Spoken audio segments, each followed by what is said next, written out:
ಯಾವ ತರಕಾರಿಗಳ ಅತಿಯಾದ ಸೇವನೆಯಿಂದ ದೇಹದಲ್ಲಿ ಯೂರಿಕ್ ಆಮ್ಲ ಹೆಚ್ಚಾಗುತ್ತದೆ? ಆಪ್ಷನ್ಸ್: ಎ ಬಟಾಣಿ, ಬಿ ಪಾಲಕ್ ಸೊಪ್ಪು, ಸಿ ಬದನೆಕಾಯಿ, ಡಿ ಮೇಲಿನ ಎಲ್ಲವೂ.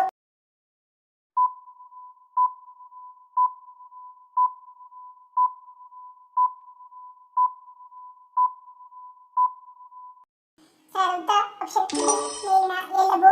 ಬದನೆಕಾಯಿಯಲ್ಲಿ ಹೆಚ್ಚಿನ ಪ್ರಮಾಣದ ಪ್ಯೂರಿನ್ ಇರುತ್ತದೆ. ಹೀಗಾಗಿ ಆಗಾಗ ಬದನೆಕಾಯಿ ತಿನ್ನುವುದರಿಂದ ಕೆಲವರಿಗೆ ಮೈಕೈ ನೋವು ಜಾಸ್ತಿ ಆಗುತ್ತದೆ ಮತ್ತು ದೇಹದಲ್ಲಿ ಯೂರಿಕ್ ಆಮ್ಲ ಹೆಚ್ಚಾಗಿ ಇನ್ನಷ್ಟು ತೊಂದರೆ ಹೆಚ್ಚಾಗುತ್ತದೆ. ಈಗ ಹಸಿ ಬಟಾಣಿ ಕಾಳುಗಳ ಸೀಸನ್ ಶುರುವಾಗಿದೆ. ಮೊದಲೇ ಯೂರಿಕ್ ಆಸಿಡ್ ಪ್ರಮಾಣ ಹೆಚ್ಚಾಗಿರುವ ಜನರು ಒಂದು ವೇಳೆ ಹಸಿ ಬಟಾಣಿಯನ್ನು ಹೆಚ್ಚಾಗಿ ತಿನ್ನುವುದರಿಂದ ಮತ್ತಷ್ಟು ಸಮಸ್ಯೆಗೆ ಸಿಲುಕಿಕೊಳ್ಳುವ ಸಾಧ್ಯತೆ ಇರುತ್ತದೆ.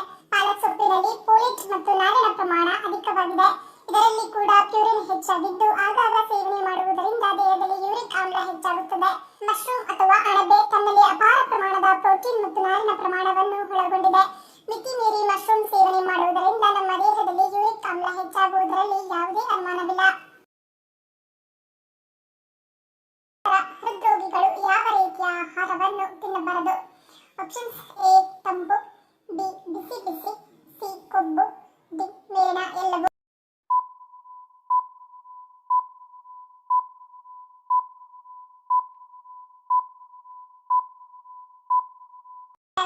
ಆಪ್ಷನ್ ಕೊಬ್ಬು. ಅನೇಕ ಹೃದ್ರೋಗಿಗಳು ಶಸ್ತ್ರಚಿಕಿತ್ಸೆಯ ನಂತರ ತಮಗೆ ಏನೂ ಆಗುವುದಿಲ್ಲವೆಂದು ಭಾವಿಸುತ್ತಾರೆ. ಹೃದಯ ಶಸ್ತ್ರಚಿಕಿತ್ಸೆಯ ನಂತರ ರೋಗಿಯು ಮೊದಲಿಗಿಂತ ಹೆಚ್ಚು ಕಾಳಜಿಯನ್ನು ತೆಗೆದುಕೊಳ್ಳಬೇಕಾಗುತ್ತದೆ. ನೀವು ಕೊಲೆಸ್ಟ್ರಾಲ್ ಔಷಧಿಗಳನ್ನು ಸೇವಿಸುತ್ತಿದ್ದರೂ ಸಹ ಜಿಡ್ಡಿನ ಆಹಾರವನ್ನು ತಪ್ಪಿಸಬೇಕು. ಹೃದಯಾಘಾತ ರೋಗಿಗಳು ತುಪ್ಪ ಮತ್ತು ಎಣ್ಣೆ ಆಧಾರಿತ ಲ್ಯೂಬ್ರಿಕೆಂಟ್ಗಳಿಂದ ದೂರವಿರಬೇಕು. ಅವರು ಸ್ಯಾಚುರೇಟೆಡ್ ಕೊಬ್ಬನ್ನು ತೆಗೆದುಕೊಳ್ಳುವುದನ್ನು ತಪ್ಪಿಸಬೇಕು ಮತ್ತು ಬಹು ಅಪರ್ಯಾಪ್ತ ಕೊಬ್ಬನ್ನು ಮಿತಿಯಲ್ಲಿ ತೆಗೆದುಕೊಳ್ಳಬೇಕು. ಯಾವುದನ್ನು ಪೂಜಿಸುವುದರಿಂದ ನಮ್ಮ ಮನೋಕಾಮನೆಗಳೆಲ್ಲ ಈಡೇರುತ್ತವೆ ಎಂದು ಹೇಳಲಾಗುತ್ತದೆ? ಆಪ್ಷನ್ಸ್: ಎ ಸರ್ಪ, ಬಿ ಅರಳಿ ಮರ, ಸಿ ಕಾಮಧೇನು, ಡಿ ಭೂಮಿ.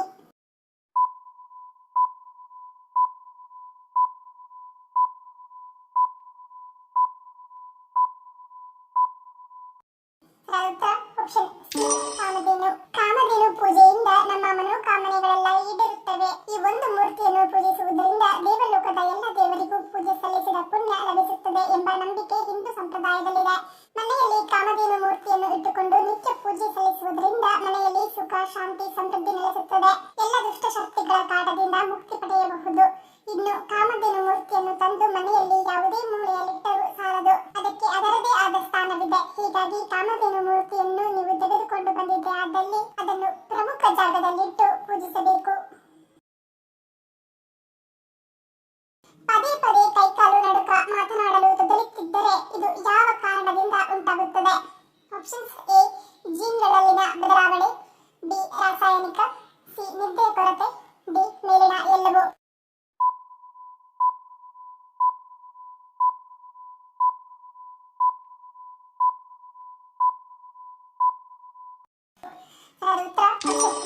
ಮೇಲಿನ ಎಲ್ಲವೂ. ಮೆದುಳಿನ ಕೆಲವು ಭಾಗಗಳಲ್ಲಿ ಇರುವ ನರಪೇಕ್ಷಕ ರಾಸಾಯನಿಕಗಳು ಇಡೀ ದೇಹದ ಸ್ನಾಯುಗಳನ್ನು ಅಥವಾ ದೇಹದ ನಿರ್ದಿಷ್ಟ ಭಾಗವನ್ನು ನಿಯಂತ್ರಿಸಲು ಕೆಲಸ ಮಾಡುತ್ತವೆ. ಈ ರಾಸಾಯನಿಕವು ಸೋರಿಕೆಯಾಗಲು ಪ್ರಾರಂಭಿಸಿದಾಗ ನಡುಗುವ ಸಮಸ್ಯೆ ಪ್ರಾರಂಭವಾಗುತ್ತದೆ. ಅಗತ್ಯ ನಡುಕದಲ್ಲಿ ಗಾಜು, ಚಮಚ, ಮೊಬೈಲ್ ಮುಂತಾದ ಹಗುರವಾದ ವಸ್ತುಗಳನ್ನು ಎತ್ತುವುದಕ್ಕೂ ವ್ಯಕ್ತಿಗೆ ಕಷ್ಟವಾಗುತ್ತದೆ. ತಜ್ಞರ ಪ್ರಕಾರ ಜೀನ್ಗಳಲ್ಲಿನ ಬದಲಾವಣೆಯಿಂದಲೂ ಅಗತ್ಯ ನಡುಕ ಉಂಟಾಗುತ್ತದೆ. ದೇಹ ಮತ್ತು ಮನಸ್ಸು ಸರಿಯಾಗಿ ಕಾರ್ಯನಿರ್ವಹಿಸಲು ನಾವು ಪ್ರತಿದಿನ ಸಾಕಷ್ಟು ನಿದ್ದೆ ಪಡೆಯುವುದು ಮುಖ್ಯ. ಸರಿಯಾಗಿ ನಿದ್ದೆ ಮಾಡದಿದ್ದರೆ ನಾವು ಹಲವಾರು ದೈಹಿಕ ಸಮಸ್ಯೆಗಳನ್ನು ಎದುರಿಸಬೇಕಾಗುತ್ತದೆ. ಇಂತಹ ಸಮಸ್ಯೆ ಮುಂದುವರೆದರೆ ಕಾಲುಗಳು ನಡುಗುವ ಸಾಧ್ಯತೆಯೂ ಉಂಟಾಗುತ್ತದೆ. ಅತಿ ಹೆಚ್ಚು ದೀರ್ಘಾಯುಷ್ಯಗಳನ್ನು ಹೊಂದಿರುವ ದೇಶ ಯಾವುದು? Options: A Bharat, B Italy, C Monaco, D Japan.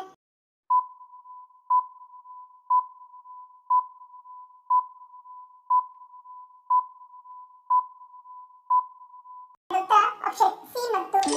ಮೊನಾಕೋದಲ್ಲಿ ವಾಸಿಸುವ ಜನರು ಜಗತ್ತಿನಲ್ಲಿ ಅತಿ ಹೆಚ್ಚು ದೀರ್ಘಾಯುಷ್ಯ ಹೊಂದಿರುವ ಜನರು ಇದ್ದಾರೆ ಎಂದು ಹೇಳಲಾಗುತ್ತದೆ. ಇಲ್ಲಿ ಪ್ರತಿ ವ್ಯಕ್ತಿಯು ಕನಿಷ್ಠ 85 ರಿಂದ 87 ವರ್ಷಗಳ ಕಾಲ ಬದುಕುತ್ತಾನೆ. ಇಲ್ಲಿ ಬಡತನ ಎನ್ನುವುದು ಅತ್ಯಂತ ಕಡಿಮೆ ಇದೆ. ಜಗತ್ತಿನಲ್ಲಿ ಪ್ರತಿ ವ್ಯಕ್ತಿಗೆ ಇಂತಿಷ್ಟ ವೈದ್ಯರು ಇರಬೇಕು ಎಂಬ ನಿಯಮದಲ್ಲಿ ಮೊನಾಕೋ ಮುಂದಿದೆ. ಇಲ್ಲಿ ಅತಿ ಹೆಚ್ಚು ವೈದ್ಯರು ನಮಗೆ ಕಾಣಸಿಗುತ್ತಾರೆ. ಮತ್ತೊಂದು ದೇಶವೆಂದರೆ ಅದು ಜಪಾನ್. ಜಪಾನ್ನ ಪ್ರತ್ಯೇಕ ಮನುಷ್ಯನು ಕನಿಷ್ಠ 85 ವರ್ಷಗಳ ಕಾಲ ಬದುಕುತ್ತಾನೆ. ಒಂದು ಅಂದಾಜಿನ ಪ್ರಕಾರ ಇನ್ನು ಜಪಾನ್ನಲ್ಲಿ ಅನಾರೋಗ್ಯ ಬೊಜ್ಜಿನಿಂದ ನರಳುತ್ತಿರುವವರ ಸಂಖ್ಯೆ ತೀರಾ ಕಡಿಮೆ ಇದೆ. ಇದೇ ಅವರ ದೀರ್ಘಾಯುಷ್ಯದ ಗುಟ್ಟು ಎಂದು ಕೂಡ ಹೇಳಲಾಗುತ್ತದೆ.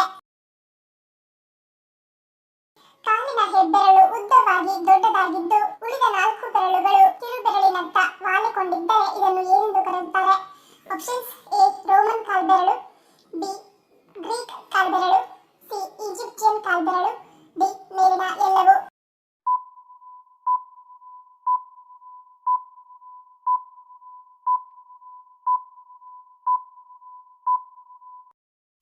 ಉತ್ತರ ಆಪ್ಷನ್ ಸಿ ಈಜಿಪ್ಟಿಯನ್ ಕಾಲ್ಬೆರಳು. ಕಾಲಿನ ಹೆಬ್ಬೆರಳು ಉದ್ದವಾಗಿ ದೊಡ್ಡದಾಗಿದ್ದು ಉಳಿದ 4 ಬೆರಳುಗಳು ಕಿರುಬೆರಳಿನತ್ತ ವಾಲಿಕೊಂಡಿದ್ದರೆ ಇದನ್ನು ಈಜಿಪ್ಟಿಯನ್ ಬೆರಳು ಎಂದು ಕರೆಯುತ್ತಾರೆ. ಈ ರೀತಿ ಇದ್ದವರು ಶಕ್ತಿಯುತವಾದ ತೇಜಸ್ಸನ್ನು ಹೊಂದಿದ್ದು ಎಲ್ಲರನ್ನು ಆಕರ್ಷಿಸುತ್ತಾರೆ. ಸಮಾಜದಲ್ಲಿ ಗುರುತಿಸಿಕೊಳ್ಳುವ ಕಾರಣ ಎಲ್ಲರೂ ಈ ವ್ಯಕ್ತಿಗಳನ್ನು ಗೌರವದಿಂದ ಕಾಣುತ್ತಾರೆ. ಮಾತಿನಲ್ಲಿ ಹಾಗೂ ಇನ್ನಿತರ ವಿಷಯಗಳಲ್ಲಿ ಇವರನ್ನು ಎದುರು ಹಾಕಿಕೊಳ್ಳುವುದು ಅಷ್ಟು ಸುಲಭವಲ್ಲ. ಮುಂಗೋಪಿಗಳಾಗಿದ್ದು ಕೋಪ ಬಂದರೆ ಯಾವುದರ ಬಗ್ಗೆಯೂ ಯೋಚಿಸದೆ ವರ್ತಿಸುತ್ತಾರೆ. ಪ್ರತಿದಿನ ತಣ್ಣೀರಿನ ಸ್ನಾನ ಮಾಡುವುದರಿಂದ ಏನಾಗುತ್ತದೆ? ಆಪ್ಷನ್ಸ್: ಎ ಹೃದಯಾಘಾತ ತಡೆ, ಬಿ ಸ್ಥೈರ್ಯ ಹೆಚ್ಚಳ, ಸಿ ಕಾಂತಿಯುತ ಚರ್ಮ, ಡಿ ಬುದ್ಧಿ ಚುರುಕು.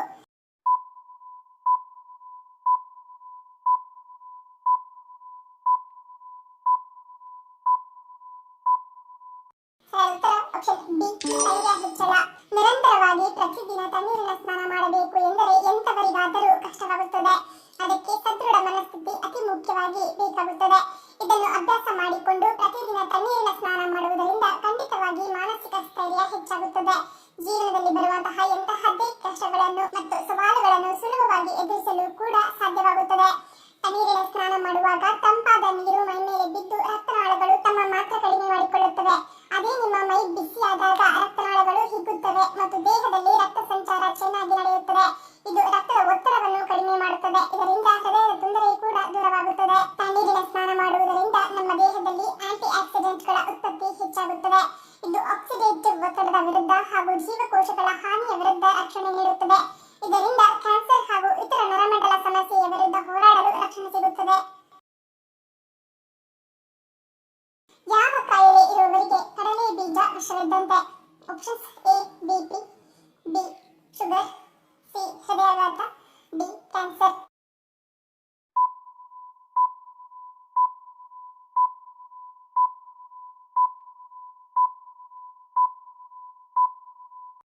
ಉತ್ತರ ಆಪ್ಷನ್ ಎ ಬಿಪಿ. ಅಧಿಕ ರಕ್ತದೊತ್ತಡ ಇರುವವರು ಕಡಲೆಕಾಯಿಯನ್ನು ಎಚ್ಚರಿಕೆಯಿಂದ ಸೇವಿಸಬೇಕು. ಮಾರುಕಟ್ಟೆಯಲ್ಲಿ ಲಭ್ಯವಿರುವ ಉಪ್ಪು ಸಹಿತ ಕಡಲೆಕಾಯಿಗಳು ರಕ್ತದೊತ್ತಡವನ್ನು ಮತ್ತಷ್ಟು ಹೆಚ್ಚಿಸುವ ಸಾಧ್ಯತೆ ಇದೆ. ಉಪ್ಪು ಅಧಿಕವಾಗಿರುವ ಆಹಾರವು ಹೃದಯ ಕಾಯಿಲೆಯ ಅಪಾಯವನ್ನು ಹೆಚ್ಚಿಸುತ್ತದೆ. ಆದ್ದರಿಂದ ಅಧಿಕ ರಕ್ತದೊತ್ತಡ ಇರುವವರು ಕಡಲೆಕಾಯಿಯನ್ನು ಸಂಪೂರ್ಣವಾಗಿ ತ್ಯಜಿಸುವುದು ಉತ್ತಮ. ಅಲರ್ಜಿ ಸಮಸ್ಯೆ ಇರುವವರು ಕಡಲೆಕಾಯಿಯನ್ನು ಸಂಪೂರ್ಣವಾಗಿ ತ್ಯಜಿಸುವುದು ಉತ್ತಮ. ಕೆಲವರಿಗೆ ಕಡಲೆಕಾಯಿ ಅಲರ್ಜಿ ಇರಬಹುದು. ಇದನ್ನು ತಿಂದ ತಕ್ಷಣ ಚರ್ಮದ ದದ್ದುಗಳು, ತುರಿಕೆ ಮತ್ತು ಉಸಿರಾಟದ ತೊಂದರೆ ಮುಂತಾದ ಸಮಸ್ಯೆಗಳು ಉಂಟಾಗಬಹುದು. ವಿದೇಶದಲ್ಲಿಯೇ ಅತಿ ಹೆಚ್ಚು ನದಿಗಳನ್ನು ಹೊಂದಿರುವ ದೇಶ ಯಾವುದು? Options: A Russia, B US, C Bangladesh, D Bharat.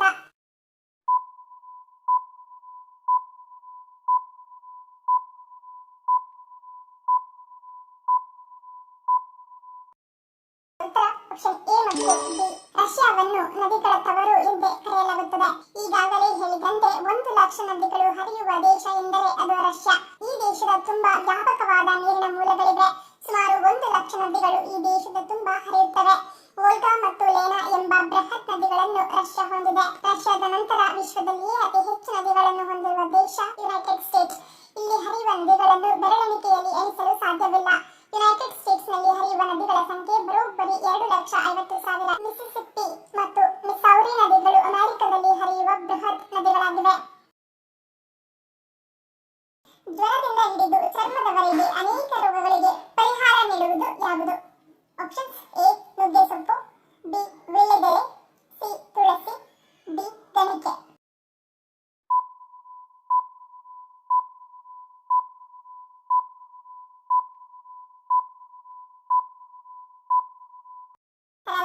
Option D ಗಣಿಕೆ. ಉಪಯುಕ್ತ ಗುಣಗಳನ್ನು ಹೊಂದಿರುವ ಈ ಗಿಡದ ಸೊಪ್ಪು ಅನೇಕ ರೋಗಗಳಿಗೆ ರಾಮಬಾಣವಾಗಿದೆ. ನೋಡಲು ಪುಟ್ಟ